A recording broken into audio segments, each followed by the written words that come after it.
Olá, pessoal! Hoje eu vou falar sobre um assunto que gera muita dúvida aqui no consultório: fios de PDO.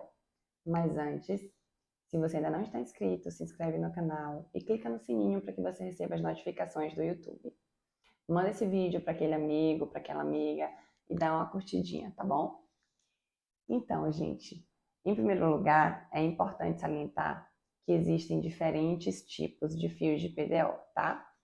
E aqui eu trouxe uma ilustração para que vocês possam ver os diferentes tipos que nós temos na prática, tá? Eu vou falar isoladamente sobre cada um deles. É importante salientar que temos dois grandes grupos de fios. Os fios que conferem tração, que são fios mais robustos e têm garrinhas ao longo de sua estrutura. Essas garrinhas são responsáveis por tracionar o excesso de tecido e conferir aquele efeito de sustentação que a gente tanto ama, tá? Nesse grupo, nós temos dois subtipos, tá? Esse tipo, que é o espiculado, e esse outro tipo, que é o sculpt. O sculpt, ele realiza um efeito de tração um pouco superior em relação ao espiculado, mas ambos têm essa função de realizar um efeito de sustentação e de tração do excesso de tecido. E, além disso, eles também viabilizam o bioestímulo de colágeno, que a gente tanto ama, tá, gente? Que viabiliza o tratamento da flacidez, que melhora a qualidade de pele e daquele efeito de colar a pele que a gente tanto ama, tá? Então, vejam só que maravilha. A gente tem tanto efeito de tração quanto de sustentação e, ao mesmo tempo, bioestímulo de colágeno. Esses fios de sustentação podem ser utilizados na face para realizar aquele lifting facial, reposicionando o excesso de tecido que ocorre nessa região formando o bigode chinês ou nessa região formando aquela gordurinha do bulldog. Eles também podem ser utilizados na papada e no pescoço para retirar esse excesso de tecido que acontece com o processo de envelhecimento. Além disso, gente, os fios de sustentação também podem ser utilizados no corpo e o abdômen é uma excelente estratégia para corrigir aquele umbiguinho triste que acaba acontecendo com o próprio processo de envelhecimento ou gestacional. A gente vai ter aquele efeito lift, corrigindo o umbigo triste, e ao mesmo tempo vai ter o bioestímulo de colágeno naquele local. Agora eu vou falar um pouco daquele outro grupo de fios que são responsáveis apenas pelo bioestímulo de colágeno.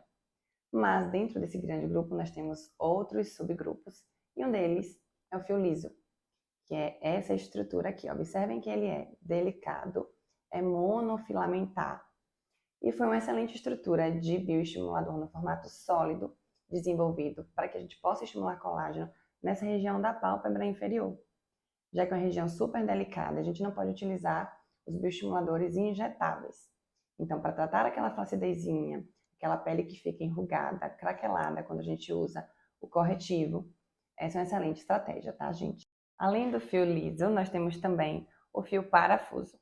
E qual que é a diferença entre eles? O parafuso, ele exerce uma leve volumização em relação ao liso e também promove um bioestímulo de colágeno levemente superior em relação ao liso. É uma excelente estratégia para realizar bioestímulo de colágeno e discreta volumização também na linha de marionete, nas ruguinhas aqui do bravo, nas ruguinhas da testa. Além disso, também pode promover um bioestímulo de colágeno nas regiões das estrias, tá bom? E a terceira opção dos fios bioestimuladores, nós temos o Matrix, que é esse daqui. Observe que ele tem essa estrutura em tubo, certo? Ocorre uma formação de uma rede de colágeno ao redor desse tubo, e a gente consegue observar que ele volumiza muito mais do que o parafuso e do que o fio liso, certo? Portanto, a sua indicação é para sulcos mais profundos. Então, paciente que tem uma glabela, aquela ruguinha do 11, bem mais profunda, né? Vai ser melhor colocar o Matrix do que o parafuso, né? Um paciente que tem uma marionete mais marcada, um sulco nasogeniano, que é o bigode chinês super marcadinho. Então, é uma estratégia excelente que a gente pode estar utilizando. Então, gente, eu já falei dos subtipos de fios, né? Consegui explicar e passar para vocês a função de cada um deles. E por isso que a avaliação clínica individual é muito importante, porque não é simplesmente colocar um fio aqui ou acolá, a gente tem que entender qual que é o melhor tipo de fio para o seu quadro clínico e individualizar o tratamento, certo? E para iniciar esse bate-papo, eu gosto de salientar que os fios de PDO constituem uma excelente estratégia, né, de tratamento no consultório, muito segura, certo? É um material biocompatível com o nosso organismo e é totalmente reabsorvido. Isso nos confere segurança, né? Já que não vai ser um material que vai ficar ali depositado ao longo de muitos anos.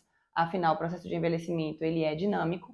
Então, se eu coloco um fio que não é reabsorvido aqui, em determinado momento da vida, daqui a 5 anos, esse fio com certeza não vai estar aqui. Então, é muito importante que seja um material que seja de fato reabsorvido. E os fios eles são trocados totalmente por colágeno ao longo de aproximadamente 180 dias. E doutora, quanto tempo vai demorar para começar a ver efeito? Então, depende do tipo de fio que a gente vai utilizar. Por exemplo, se for um fio de sustentação, imediatamente a gente já vai ver um efeito de lifting, de reposicionamento tecidual. Porém, o resultado do bioestímulo de colágeno, tanto do fio de tração quanto dos outros fios que eu falei, que são os bioestimuladores de colágeno, eles só vão começar a ser notados a partir de 2 meses. Afinal, é o nosso organismo trabalhando para produzir colágeno. Quanto tempo dura? Então, isso também vai depender. Se for em relação aos fios de sustentação, essa tração, essa sustentação, tende a durar uma média de 10 a 12 meses. O efeito de bioestímulo, ele dura aproximadamente 18 meses. Quais são as vantagens em realizar os fios de PDO? Então, com os fios de sustentação, a gente consegue ter um efeito de lifting não cirúrgico. Tudo isso, gente, realizado no consultório de maneira eletiva e no dia seguinte você já estará apto a retornar às suas atividades habituais, sem te tirar da sua rotina de vida. Além desse efeito que já é maravilhoso, a gente também tem associado o bioestímulo de colágeno. E no outro grupo, que são os bioestimuladores, a gente também consegue volumizar e bioestimular colágeno, tratando assim as rugas, desde as mais superficiais até as mais profundas. E dói, doutora? Então, gente, nós utilizamos o anestésico infiltrativo e também a pomadinha para que o procedimento seja o mais confortável e tranquilo possível. Porém, nos dias subsequentes, possa ser que haja um leve desconforto. Quais são as contraindicações? Infecção no local a ser tratado, pacientes com doenças sistêmicas descompensadas, como doenças autoimune, coagulopatias e gestação. São algumas das contraindicações. Quais são as recomendações após a realização dos fios de sustentação? Nas 2 semanas seguintes, a gente solicita que o paciente evite a prática de atividade física e que durma com a barriguinha para cima. Além disso, a orientação é que ele evite realizar expressões exageradas durante esse período.